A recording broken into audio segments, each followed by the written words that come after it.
Was the 100 Years' War that was fought between England and France really about one French aristocracy fighting against another French aristocracy with English yeomanry involved? It started off like that, but changed by the end. Progress of the 100 Years' War.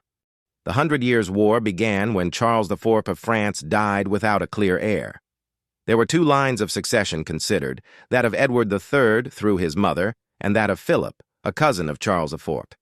Edward III considered to have a stronger claim, but France was nominally an electoral monarchy, and their barons, landholders, had the right to choose anyone as their king, and preferred Philip, a native-born French lord, over someone whose major holdings extended in England. However, both Edward III and Philip spoke French as their first language. When the war began, the rulers of England maintained their legacy as Dukes of Normandy, and, at times, swore fealty to the King of France as Dukes of Normandy, who also had lands beyond France, meaning England. At times, the oath was only binding for Normandy itself, but not England. Feudalism was confusing in that way. However, it would be correct to say the opening of the 100 Years' War was a war of two lineages of French nobility for the throne of France.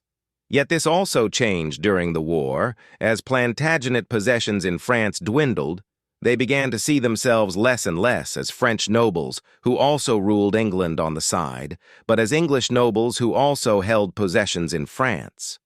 The 100 Years' War started between two French noble houses, but ended as a war between two European nations.